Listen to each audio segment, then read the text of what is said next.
سلام، من جاوید هستم. به مجموعه 10 قسمتی افغانستان از درانی تا امروز خوش آمدید.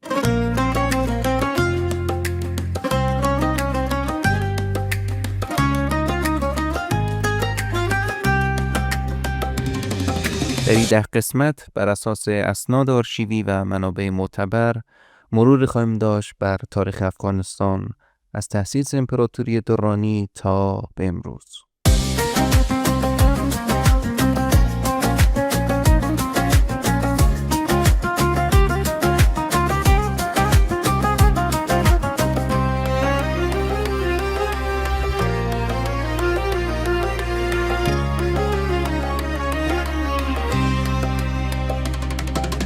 در قسمت قبل دیدیم که چگونه احمد شاه درانی در سال 1747 امپراتوری خود را تأسیس کرد و تا زمان مرگش در سال 1772 قلمروی از خراسان تا پنجاب را متحد ساخت. پسر احمد شاه تیمورشاه توانست از سال 1793 قدرت را حفظ کند و پایتخت خودش را از قندهار به کابل انتقال دهد. اما پس از مرگ تیمورشاه 23 پسر او بر سر جانشینی وارد جنگ خانمانسوز شدند که افغانستان را برای 3 دهه دچار هرج و مرج کرد. در همین سالها بود که دو امپراتوری بزرگ بریتانیا از جنوب و روسیه از شمال به سوی یکدیگر در حرکت بودند. پیتر هایکریک در کتاب بازی بزرگ در سال 1990 می نویسد که دیپلمات‌ها این رویارویی بزرگ را بازی بزرگ نام نهادند. افغانستان در میان این دو غول ایستاده بود و بهای این بازی را مردم افغانستان با 2 جنگ ویرانگر و دهه‌ها ناامنی پرداختند. در این قسمت ابتدا داستان فروپاشی خاندان درانی و ظهور شاه شجاع را روایت میکنم. سپس مأموریت الفینستون، جنگ اول افغان و انگلستان و فاجعه 1842 را بررسی میکنیم. در ادامه دوران بازگشت دوست محمد خان و جنگ دوم را هم مرور خواهیم کرد. بخش اول از تیمورشاه تا شاه شجاع، فروپاشی خاندان درانی. پس از مرگ احمد شاه درانی در سال 1772 پسرش تیمورشاه به قدرت رسید. بر اساس گاهشمار آرشیو بریتانیا، تیمورشاه در سال 1775 پایتخت را از قندهار به کابل منتقل کرد. تصمیمی که کابل را برای همیشه مرکز سیاسی افغانستان ساخت. تیمورشاه 21 سال حکومت کرد و توانست نسبتی از ثبات را حفظ کند، اما در سال 1793 او درگذشت و 23 پسرش بر سر جانشینی به نبرد پرداختند. جان وارنک، یک پژوهشگر کانادایی که به موضوعات سیاسی و اقتصادی علاقه دارد، در کتاب متحد امپراتوری خود چنین می نویسد: این دوره از تاریخ افغانستان یکی از آشفته ترین دوره هاست. هر پسر با تکیه بر بخشی از قبایل و شهرها خود را پادشاه می خواند و برادرانش را از میان برمی داشت. اما در میان این درگیری ها 3 چهره اصلی ظهور کردند. شاه زمان، پسر بزرگ تیمورشاه که ابتدا به قدرت رسید اما به دلیل توطئه برادرانش کور و زندانی شد. شاه محمود 2 بار به قدرت رسید اما هر 2 بار سرنگون شد. و شاه شجاع، بار اول با کمک برادر شاه محمود سرنگون شد و سالها در تبعید در هند زندگی کرد. بار دوم توسط بریتانیا بر تخت نشانده شد که به فاجعه 1842 انجامید. نبی میثاق تاکید میکند که این جنگ‌های داخلی افغانستان را به شدت تضعیف کرد. شهرها غارت شدند، روستاها ویران گشتند و قبایل فرصت یافتند تا بار دیگر استقلال خود را به دست آورند. در همین فضای هرج و مرج بود که بریتانیا و روسیه به افغانستان به عنوان یک میدان رقابت نگاه میکردند. بخش دوم، مأموریت الفینستون. ماند استوارت الفینستون یک دیپلمات و تاریخدان اسکاتلندی بود که در خدمت دولت بریتانیا در هند کار میکرد. بعدها به مقام فرماندار بمبئی رسید. او در سال 1808 به عنوان فرمانده سیاسی به دربار شاه شجاع در پشاور رفت. حاصل این سفر کتاب ارزشمند شرحی از پادشاهی کابل در سال 1815 است که یکی از دقیق ترین و مستندترین توصیف ها از جامعه، قبایل و سیاست افغانستان در آن دوران به شمار می رود و هنوز هم منبع مهمی برای پژوهشگران است. الفینستون هر چه دید صبر کرد، از ساختار قبیله‌ای تا بازارهای کابل، از رسوم عروسی تا قانون پشتونوالی. کتابخانه بریتانیا این سفرنامه را یکی از مستندترین توصیف‌های جامعه افغانی در آن دوران می‌خواند. الفینستون در صفحات نخست کتاب خود می‌نویسد: قبایل افغانستان هرگز زیر یک پرچم گرد نیامده بودند مگر زمانی که رهبر قوی در میان آنها ظهور کند. آنها به رؤسای خود وفادار بودند، اما این وفاداری شرطی است تا زمانی که رئیس بتواند از آنها محافظت کند. این جمله نشان میداد که بریتانیا تازه داشت ماهیت سیاسی افغانستان را میشناخت، اما هنوز نمی‌دانست که دخالت نظامی در این سرزمین چه فاجعه‌ای به بار خواهد آورد. سفارت الفینستون اگرچه به دلیل تغییر قدرت در کابل منظور سقوط شاه شجاع به دست شاه محمود ناکام ماند، اما دانشی ارزشمند درباره افغانستان به بریتانیا آورد. 30 سال بعد بریتانیا از همین دانش برای اشغال افغانستان استفاده کرد و فاجعه را رقم زد. بخش سوم، جنگ اول افغان و انگلستان. در دهه 1830 روسیه به سمت جنوب پیش می آمد. هیئت‌های دیپلماتیک به کابل فرستاد.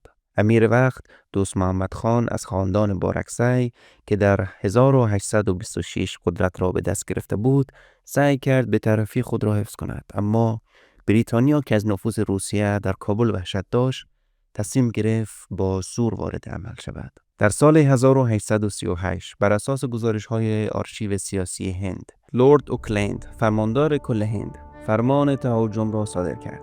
ارتش هند با 21,000 سرباز که بیشترشان هندی بودند در دسامبر 1838 از پنجاب حرکت کرد و در مارچ 1839 از گذرگاه بولان به جنوب افغانستان رسید. هدف برکناری دوست محمد خان و بازگرداندن شاه شجاع به تخت. در ابتدا عملیات موفق بود. بریتانیا قندهار و غزنی را تصرف کرد و در آگوست 1839 وارد کابل شد. شاه شجاع بر تخت نشست و دوست محمد خان به تبعید در هند رفت. اما آرامش دوام نیاورد. سر الکساندر برنز، دیپلمات و کاشف بریتانیایی، در نامه‌ای به لندن در سال 1840 نوشت: کابل آرام است، اما آرامشی شکننده. مردم ما را به عنوان اشغالگر نگاه میکنند، نه نجات دهنده. هر روز که میگذرد خشم آنها از ما بیشتر میشود. برنز خود در خانه‌اش در کابل کشته شد. نیروهای بریتانیایی محاصره شدند و در ژانویه 1842 فرماندهان تصمیم به عقب نشینی گرفتند. حدود 16,500 نفر شامل 4,500 سرباز، 12,000 غیر نظامی، زن و کودک راه را به سوی جلال آباد گرفتند. اما کوهستان‌های پوشیده از برف و حملات پیوسته قبایل کاروان را نابود کرد. اسناد وزارت جنگ بریتانیا ثبت کرده که از میان این تعداد نفر تنها یک اروپایی، دستیار جراح ویلیام پرایدن و شماری اندک از سپاهیان هندی به جلال آباد رسیدند. این بزرگترین شکست نظامی بریتانیا در آسیا در آن قرن بود. کتابخانه بریتانیا نقاشی معروف بازماندگان یک ارتش اثر الیزابت تامسون را در سال 1879 چنین توصیف می‌کند: تصویر اسبی لاغر و سوارکاری خسته که تنها بازمانده این کاروان عظیم است و به دروازه‌های جلال آباد می‌رسد. با گفته جان وارنک در کتابش، این فاجعه درس تلخی برای بریتانیا بود. افغانستان را نمیتوان با زور اشغال کرد مگر به بهای جان هزاران سرباز. بریتانیا پس از این شکست دوست محمد خان را آزاد کرد و او را در سال 1843 به کابل بازگشتاند. بخش چهارم، دوران دوست محمد خان، بازگشت و ثبات. دوست محمد خان که بریتانیا او را اصل کرده بود در سال 1843 به کابل بازگشت و تا سال 1863 حکومت کرد. نبی میثاق در فصل دوم کتابش می نویسد که او یکی از هوشمندترین سیاستمداران تاریخ افغانستان بود. او 3 هدف اصلی را دنبال کرد. 1. اتحاد مجدد افغانستان، هرات، قندهار و کابل را دوباره زیر یک پرچم متحد کرد. 2. بی‌طرفی در برابر بریتانیا و روسیه. او به بریتانیا اطمینان داد که اجازه نمی‌دهد روسیه از خاک افغانستان عبور کند. در عوض بریتانیا کمک‌های مالی سالیانه به او پرداخت می‌کرد. و 3. نوسازی ارتش. او ارتش منظم ایجاد کرد و به جای تکیه بر قبایل سربازانی با حقوق منظم تربیت نمود. اسناد مشاوره سری وزارت خارجه هند نشان می‌دهد که بریتانیا با او کنار آمد. در یک از گزارش‌ها آمده است که امیر دوست محمد مردی است با اراده و سیاستمدار، اما از قدرت بریتانیا می‌هراسد. او به خوبی می‌داند که تنها با حفظ تعادل میان دو ابرقدرت می‌تواند بر تخت بماند. اما دوست محمد خان در سال 1863 درگذشت. او افغانستانی نسبتاً متحد و مستقل را به پسرش شیر علی خان سپرد. اما مرگ او بار دیگر دروازه‌های جنگ‌های جانشینی را بازگشود. بخش 5: جنگ دوم افغان‌ها و انگلیس‌ها. معاهده گندمک. پس از مرگ دوست محمد خان، پسرانش بستر قدرت جنگیدند. نهایتاً شیر علی خان پیروز شد، اما دوران او با پیشروی روسیه به سمت جنوب همزمان بود. در تابستان 1878 بر اساس گزارش‌های آرشیو وزارت امور خارجه بریتانیا، روسیه هیئت دیپلماتیک به کابل فرستاد. امیر شیر علی خان آن را پذیرفت. بریتانیا که این را نقض بی‌طرفی می‌دانست، خواست هیئت مشابهی بفرستد. امیر امتناع کرد. در نوامبر 1878 جنگ آغاز شد. بر اساس اسناد موزه ارتش ملی بریتانیا، 3 ستون ارتش بریتانیا با مجموع 40,000 سرباز از 3 راه وارد افغانستان شدند. شیر علی خان فرار کرد. تلاش کرد از روس‌ها کمک بگیرد، اما روسیه پاسخی نداد و در فوریه 1879 در مزار شریف درگذشت. پسرش محمد یعقوب خان جانشینش شد. متن معاهده گندمک که میان محمد یعقوب خان و نماینده از بریتانیا در 26 می سال 1879 امضا شد میگوید: دولت افغانستان موافقت می‌نماید که روابط خارجی خود را از طریق دولت هند انجام دهد. هیچ هیئت خارجی بدون اجازه بریتانیا وارد افغانستان نخواهد شد. بدین ترتیب افغانستان به یک دولت نیمه تحت الحمایه بریتانیا تبدیل شد، هرچند ظاهر استقلال داخلی را حفظ کرد. اما این پیروزی هم بلند مدت نبود. در دسامبر 1879 شورش در کابل در گرفت و نماینده بریتانیا با تمام کارکنانش کشته شدند. بریتانیا دوباره کابل را فتح کرد، اما این بار تصمیم گرفت که از دخالت مستقیم دست بردارد و به جای آن امیری مطیع یعنی امیر عبدالرحمن خان را بر تخت بنشاند. جان وارنگ توضیح می‌دهد که این جنگ برای بریتانیا بسیار پرهزینه بود. هزاران سرباز هندی و بریتانیایی کشته شدند و قبایل افغان هرگز به طور کامل مطیع نشدند. بخش 6: صدای مردم در زیر چرخ‌های امپراتوری. در میان همه این بازی‌های دیپلماتیک و جنگ‌های سلطنتی، مردم عادی افغانستان بیشترین آسیب را دیدند. عکس‌های جان برک در سال‌های 1879 و 1880 از کابل گرفته شد که الان هم در موزه ویکتوریا و آلبرت قابل دیدن هست، روستاهای سوخته و بازارهای ویران را نشان می‌دهد. اسناد وزارت جنگ بریتانیا از تاراج محصولات کشاورزی برای تأمین ارتش سخن می‌گوید. در برخی مناطق تا 50% محصولات کشاورزان به عنوان مالیات جنگی گرفته می‌شد. اما همین مردم بودند که مقاومت را زنده نگه داشتند. در طول جنگ اول زنان کابلی به مجاهدین کمک می‌کردند، غذا می‌رساندند، مجروحان را پنهان می‌کردند و حتی خود سلاح به دست می‌گرفتند. لیدی سیل، همسر ژنرال رابرت سیل، در جنگ اول اسیر شد. در خاطرات خود می‌نویسد: زنان افغانستان از مردانشان هم خطرناک‌ترند. آنها از پشت بام‌ها به سربازان ما سنگ می‌زنند و فریاد می‌زنند که جهاد را ترک نخواهند کرد. سفرنامه‌های فرانسوی و روسی در آن دوره از آهنگ‌ها و اشعار پشتون یاد می‌کنند که خشم و درد مردم را بازتاب می‌داد.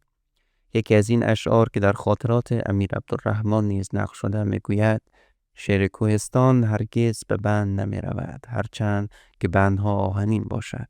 این روحیه مقاومت بعدها در جنگ سوم افغان‌ها و انگلیس‌ها به پیروزی کامل انجامید. بخش 7: عبدالرحمن خان و آغاز دوره جدید. پس از جنگ دوم بریتانیا به این نتیجه رسید که اداره مستقیم افغانستان غیر ممکن است. به دنبال امیری میگشت که هم مطیع باشد و هم بتواند کشور را از هرج و مرج نجات دهد. گزینه مناسب کسی نبود جز عبدالرحمن خان، نوه دوست محمد خان که سالها در تبعید در سمرقند زندگی کرده بود. عبدالرحمن در سال 1800 به قدرت رسید. بر اساس اسناد آرشیو هند، بریتانیا به او کمک مالی سالیانه داد و او را به عنوان امیر به رسمیت شناخت. در عوض عبدالرحمن خان پذیرفت که سیاست خارجی افغانستان را مطابق خواست بریتانیا هدایت کند. عبدالرحمن در طول 21 سال حکومت خود کاری کرد که هیچ امیری پیش از او نکرده بود. قبایل را در هم شکست. ارتش را منظم ساخت و برای اولین بار مرزهای شرقی افغانستان را با خط دیرند مشخص کرد. نبی میثاق می نویسد که عبدالرحمن افغانستان پراکنده را به یک دولت مرکزی تبدیل کرد، اما قیمت این وحدت سرکوب، طرز و آوارگی هزاران نفر بود. او در سال 1901 درگذشت و پسرش حبیب الله جانشین او شد. افغانستان وارد قرن 20 می شد. قرنی پر از انقلاب، جنگ و دگرگونی. بر اساس اسنادی از وزارت امور خارجه بریتانیا، بازی بزرگ اگرچه روی کاغذ با پیروزی بریتانیا به پایان رسید، اما افغانستان هرگز تسلیم نشد. مرزهای تعیین شده در گندمک و بعدها در خط دیرند همواره محل مناقشه باقی ماند. جنگ‌های اول و دوم افغان‌ها و انگلیس‌ها درس‌های مهمی برای هر دو طرف داشت. برای بریتانیا این بود که افغانستان را هرگز نمیتوان با زور اشغال کرد و برای افغانستان اتحاد داخلی، بی‌طرفی هوشمندانه تنها راه بقا خواهد بود.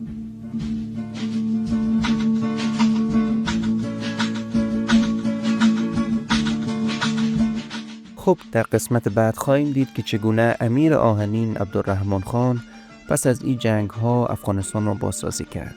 چگونه دولت مرکزی ایجاد نمود، قبایل را مطیع ساخت و کشور را از ویرانی به دولت مدرن تبدیل کرد، اما به بهای سنگین، بسیار سنگین، از جمله سرکوب هزارها و تحمیل خط دیرند. ممنون که با من همراه بودید.